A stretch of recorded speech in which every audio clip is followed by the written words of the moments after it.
Olá, estamos de volta com Mistérios, debatendo sobre o céu e o inferno. Márcia, no bloco anterior você disse que os anjos e os demônios devem existir lá no plano deles. Que plano seria esse? Entenda-se por plano o sobrenatural.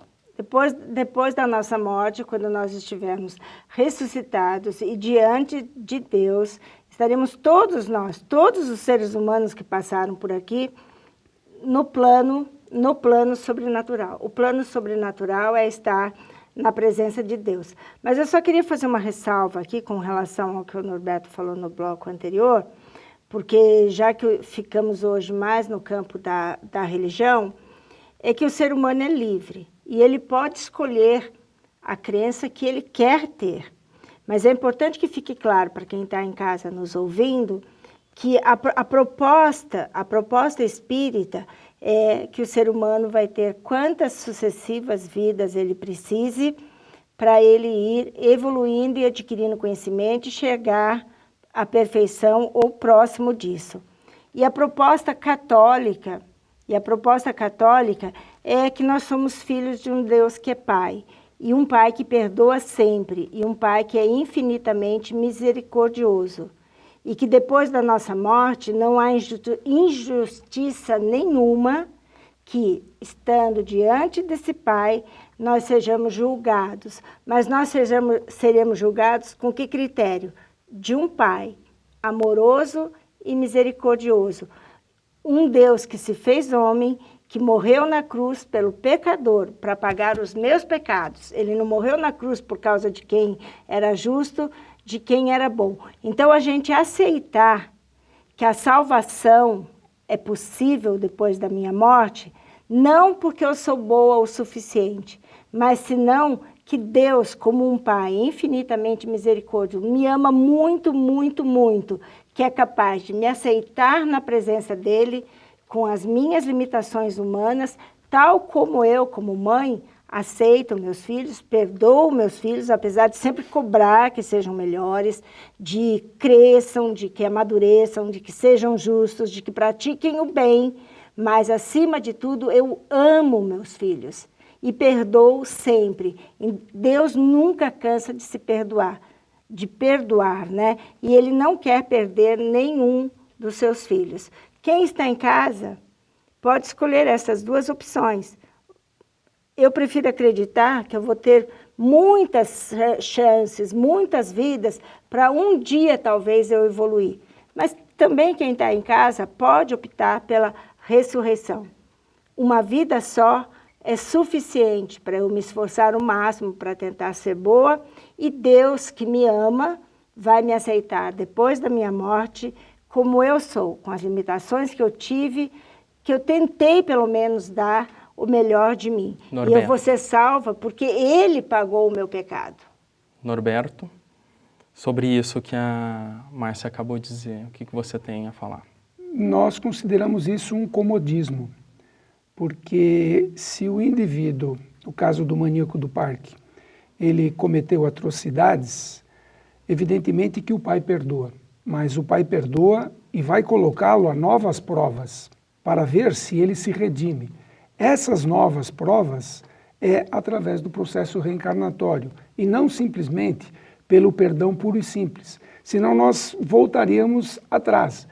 O indivíduo pratica o mal, depois ele vai lá junto com o sacerdote, paga a sua indulgência e, em nome de Deus, é apagado todo o seu histórico de pecado e ele vai para o paraíso.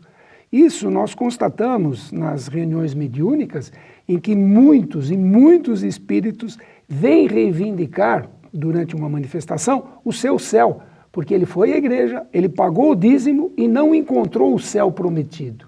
Então verificamos que não adianta nós ficarmos aqui nessa terrinha durante 80, 90 anos, fazendo o que nós fazemos e não olharmos o futuro, que o futuro é eterno. Norberto, gostei que você retomou um pouco do nosso tema, o céu. No Espiritismo temos colônias espirituais e as regiões umbralinas. Seria uma substituição do céu e do inferno? Relativamente sim. Por quê?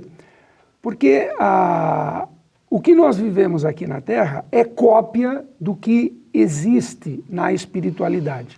Então, existem cidades espirituais, como existem cidades aqui na Terra. Aqui na Terra nós temos locais onde se vive muito bem e na mesma Terra locais onde se vive muito mal. Se nós formos à Cracolândia, para quem vê aquilo lá é um inferno. Para quem está sob a ação do crack, ele está no céu dele. Então veja o relativismo das coisas. Então, na espiritualidade, há colônias espirituais, os indivíduos desencarnados que procuram o bem vão estar com um grupo de espíritos do bem. Os que têm mente deturpada vão estar com um grupo de mentes deturpadas. E ali nós temos sistemas de recuperação, sistemas de ensino. Como que é aqui a Terra? A Terra é cópia da espiritualidade. Então, Norberto, você está nas considerações finais agora. Então, nas considerações finais. Cada um de acordo com os seus atos. Se praticarmos o bem, teremos o nosso céu interior, a nossa mente tranquila. Tendo a mente tranquila, teremos o corpo tranquilo, nessa existência e em futuras existências. Agindo mal, estaremos criando o nosso próprio inferno. Márcia, agora é contigo. Apesar da proposta ser céu e inferno, mas considerando, né, que nessas cidades espirituais aí tem escola e tudo, onde se ensina para o bem, eu fico particularmente impressionada de ver que aqui no nosso mundo a ciência evolui, a pesquisa científica evolui, as curas das doenças evoluem, mas o ser humano está cada vez mais egoísta, cada vez mais violento, cada vez mais isolado da sociedade e de um grupo, né, social. Ele não se sente responsável nem pelo bem-estar do grupo social onde ele vive, muito menos em transformar esse mundo em algo melhor para todos. Então, acho que essas sucessivas encarnações e sucessivas vidas não está provando que, na prática, a raça humana, a espécie humana está evoluindo, porque o mundo está cada vez pior, o ser humano está cada vez pior, e se nós não fizermos um esforço muito grande para resgatar os nossos jovens, a esperança no futuro, né, a esperança de eu posso amar o meu próximo, eu posso respeitar o meu próximo, nós estamos muito mal. E Obrigado. Jogar essa responsabilidade para uma vida futura é complicado. Obrigado, Márcia. Obrigado, Norberto. E assim a gente encerra mais um Mistérios. É claro que esse debate vai continuar nas nossas redes sociais, Facebook, no nosso site também e nos comentários no YouTube. Participe e também mande um e-mail para a gente em mistérios@tvmundomaior.com.br. Grande abraço e até a próxima.